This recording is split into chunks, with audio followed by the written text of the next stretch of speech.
and see the summer light waking back in me. And maybe of Kauai.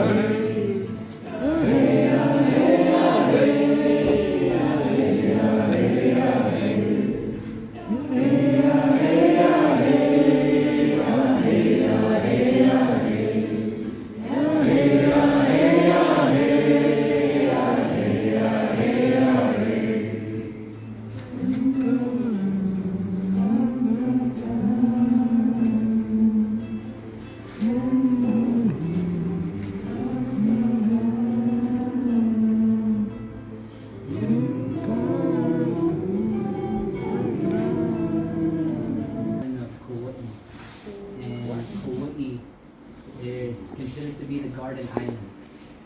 And when they say aloha, what they're saying is love. So when you greet someone, you greet them with love. And when you say goodbye, you say aloha, leaving them also with love. And ha is the breath. And how we would greet one another in the Hawaiian culture is we would bring our foreheads together, looking into the gateway of the soul, into the eyes, taking an inhale and exhale together. And so I'd love us for, just for a moment, to each of our partners to the left and to right, to greet each other, because this is going to be our family. This is a constellation that may never come together like this before.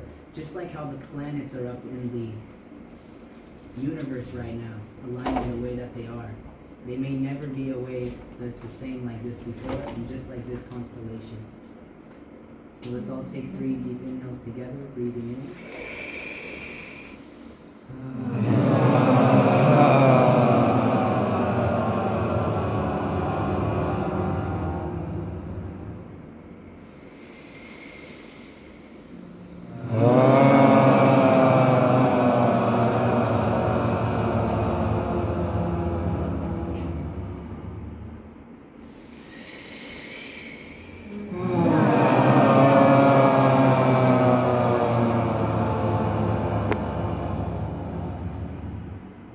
Connecting with your partner, connecting with them to the side, coming to your partner, bringing the foreheads together, looking, inhaling through the nose.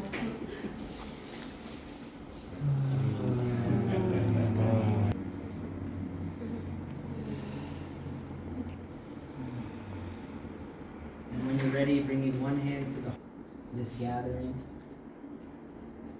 May this cacao nourish us, may it bless us, may it support us live a healthy life. And may we always remember who we truly are, and may we be free. Aho.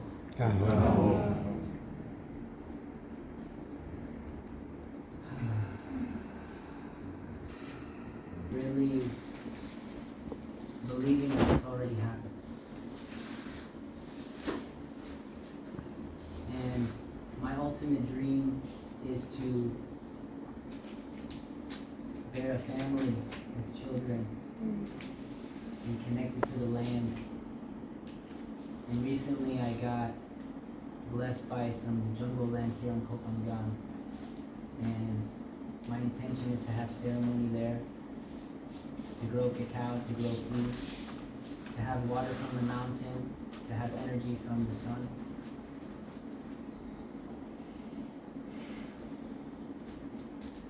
And I want to do stuff like this at least once a week.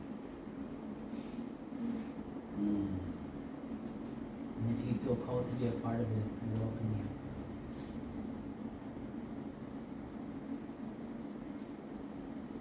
you. Cacao is really special for me. I was into, I dealt with a lot of sadness and depression. I dealt with a lot of sadness and physical abuse from my family. And I turned to weed and alcohol and to ecstasy growing up as a teenager. And I didn't have any counselors, any medications. And when I was 18 years old, my dad said I was a man, it was time to move out of the house. And that's when I got spiritual. I started praying to God. And I was crying, looking up in the sky, praying, what should I do with my life?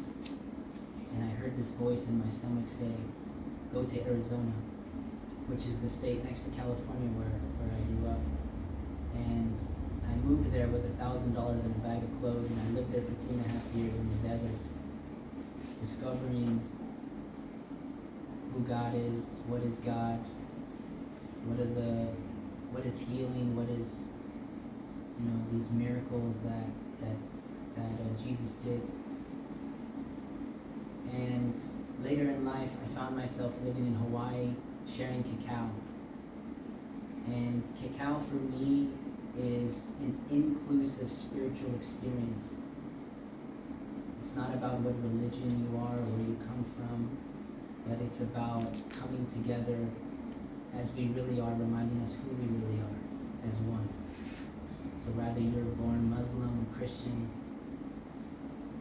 really what matters is the truth, which is that we are all one all the time, no matter what. And cacao has shown me this over and over again, and my intention to continue to share cacao is to remind us the connection to ourselves, to each other, to the divine, and to nature, and to the elements.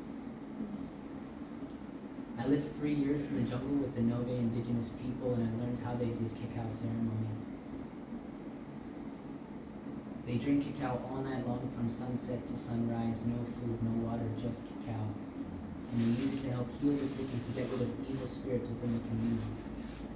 We know that cacao is known as a natural antidepressant, and it's one of the most antioxidant-rich foods on the planet, which means it helps cure cancer.